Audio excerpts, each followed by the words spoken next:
Hello everyone, welcome back to our channel from Quick Learning. So, presentation is creating a new business and launching of a business.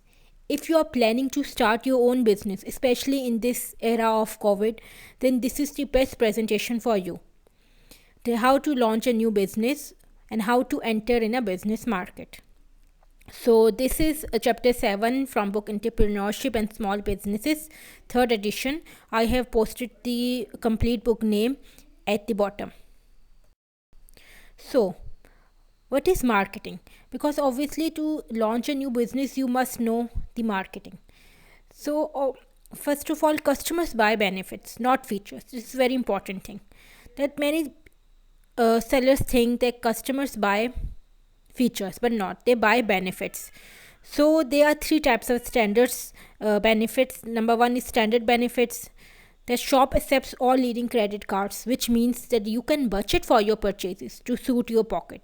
Then company benefits, that your shop is a family business, which means that you get individual personal attention from somebody who cares. And number 3 is differential benefits, that is also called the what is your positioning.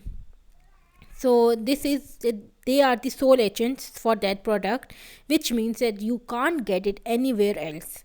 So these 3 are the benefits that customers care most.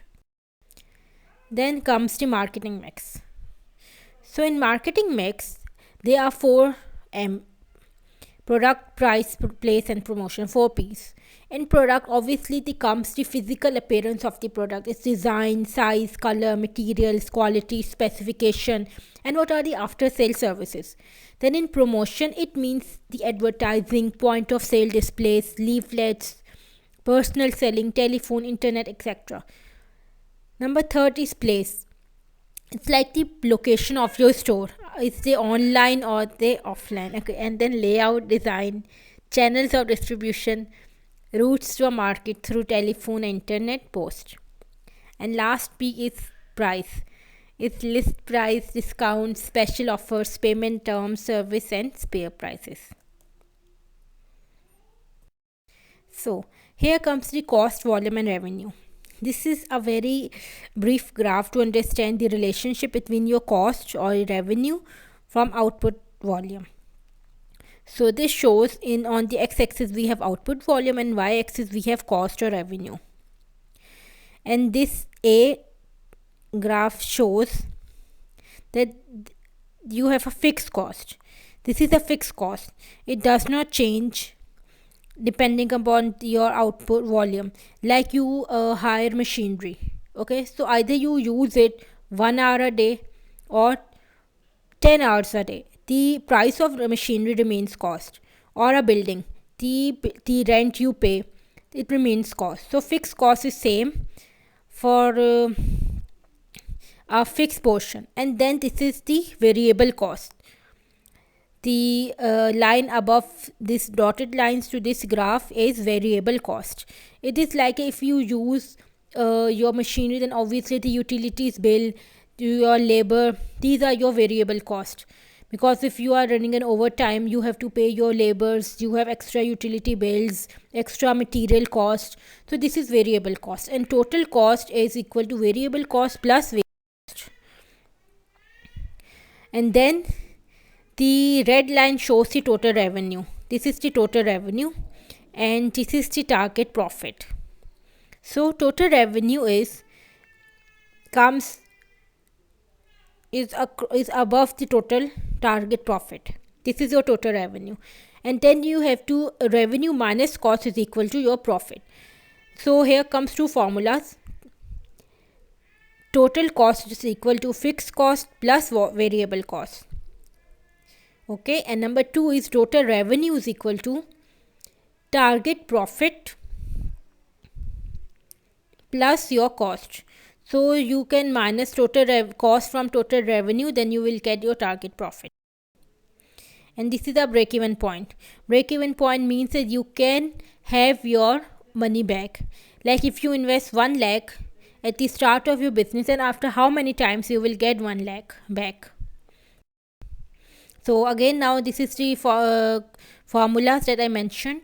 the contribution analysis. Like if you want to find out the break even in units, there are two formulas: break even in units and break even in sales.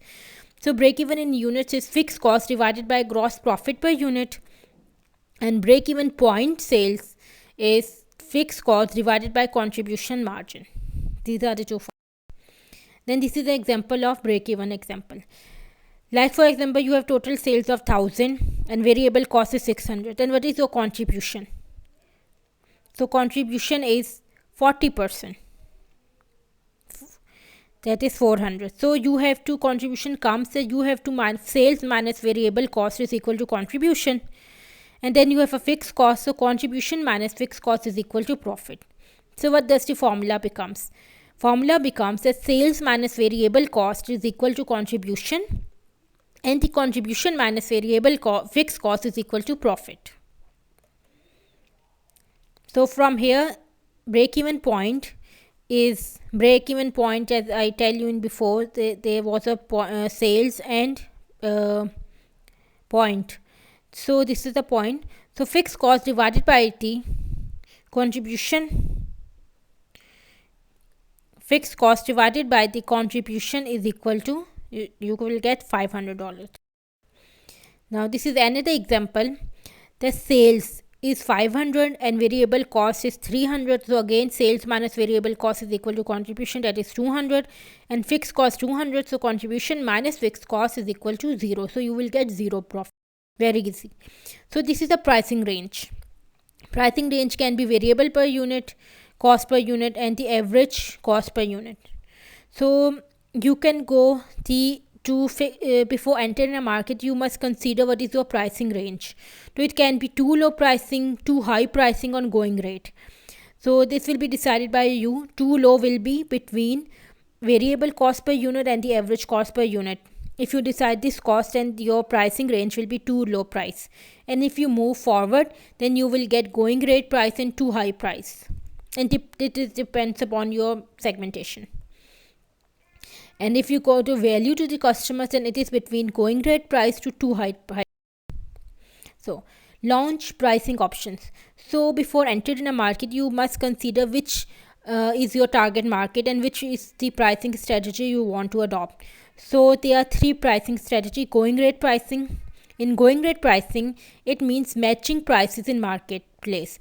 Like you decide to sell a pen, and what is the average price of a pen? $5. So you will place the price of a pen $5. Like you decide the average price, not go high and not go low. Then skimming, charging higher price because of inelasticity of the demand. So in skimming, your target market will be elite class or the upper average or the rich class, and you will charge high price for your products because of the inelasticity of the demand. Like in this matter, you will sell some luxury items, like a luxury car, you can say. So you will charge, the average price of a car is suppose 20 lakhs. So you can say you will charge 30 or 40 lakhs according to your features of the car. And then penetration. So penetration, charging lower than going rate because of the elasticity of the demand to gain market share quickly. So if you want to enter in market more quickly and capture market share, then you will go for penetration pricing strategy. Then here the generic marketing strategy. So this depends upon the broad market and the focus market. Are you going for a broader market or you are going for a focused market? So if you go for a broad market and price is low, then you will be called commodity supplier. And if you go for a broad market and low differentiation, focus market and low differentiation, then you are called the market trader. And if you go for broad market and high price and outstanding success, and focus market and high differentiation, to niche player. So these are the 4 depending upon your market segmentation, which is your target market. If you target your high class, then obviously it comes here, high price. Now if the broad market, like you can say you want to a school, which this is a broad market, only you can anyone can afford can come, then you will call the outstanding success. And if the niche player, like you only target a particular area is people, then it is called a niche player. And high differentiation, so you will call it a niche player. Then customer loyalty ladder. So this is the customer loyalty ladder. From bottom to top, the loyalty increases. Number one, you will be prospect, like you will be a customer, then you will become customer, then you will become a regular customer, then you are supporter, like you support your brand. And then last, you will be advocate like a lawyer, like you will fight for your brand. If someone says a bad thing about your brand, then you will be a lawyer from your brand. Then segmentation. So segmentation is type of two, industrial or consumer. So industrial, you should know that what is your type of business, what is your size of business, what is your quantity of the purchase, credit worthiness, after sales service, usage rate. And then as a consumer, socioeconomic group, age, sex, home location, occupation, stage in a family life cycle. So these are the two things that you should consider in mind before market. So segment might be distinctive and significantly different from any other. Obviously, then you will get profit. Then segment must be of sufficient size to make it commercially attractive. Obviously, you should select a segment that has some size. Then segment must be accessible and it must be defendable from competitors. Then a relationship marketing versus transactional marketing. So in relationship marketing, you encourage close, frequent contact. You build a relation. But in transactional marketing, there is a limited contact. Then in relational marketing, you encourage repeat sales. But in transactional, you orient it towards single sale. Then in relationship marketing, you focus on service. But in transactional, you will not. Again, in relational marketing, you will focus on value. But on the other hand, you will focus on benefits. And then in relational market, you will focus on quality of total offering. But in transactional, you will focus on the quality of the product. And last one is the long-term relation is relational marketing. It's like a relation you build. And in transactional marketing, it is a short term. So it is very easy to remember, even for our exam point of view, or even to enter in a market. If you want to build a relationship with your audience and your customer, then obviously it will be long term. You will focus service, value, close contact, and the opposites are transactional. Then entrepreneurial marketing planning. So you have to determine future organizational performance objectives. Then you have to review that conventional influences on your performance. Then can marketing conventions deliver performance goals?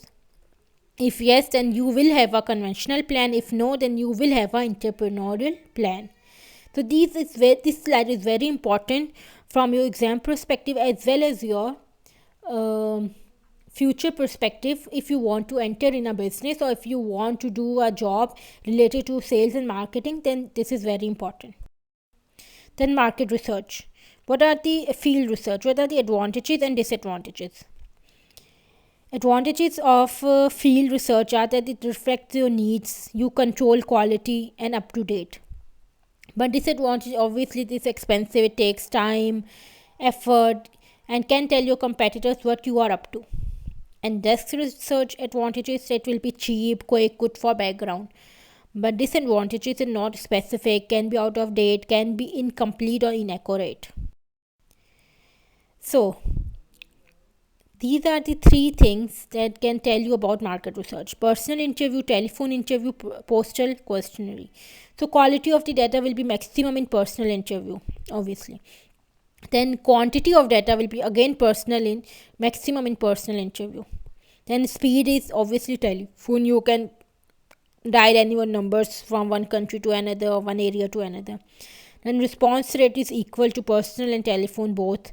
Cost is high in personal interview. Obviously you have to invite some people in your office, you need a chair, room, proper office, proper sitting area, so it is high cost. But the telephone and the poster, they are reasonable. Then your selling skills. So you should know what your customers want and know how to match this to the product service you have to sell. And you know how to build up argument that it does indeed meet their requirements. And you know how to close. Then sale objections means feature objection, information seeking objection, price objection, delay objection, loyalty objection, hidden. These are the objections. Then you have internet retailing. These are the things that you should have before starting your business. Providing something different, business must be clearly focused but be sufficiently flexible to change quickly to sustain growth, like agility. Then management must be good with a good plan, a grasp of critical issues and credibility with financiers. Then business must develop a strong brand and on the back of this create and maintain very high levels of service. Then delivery must be on time, site must be accessible, orders must be simple to place and easily tracked with system. So like at the end it is a group activity.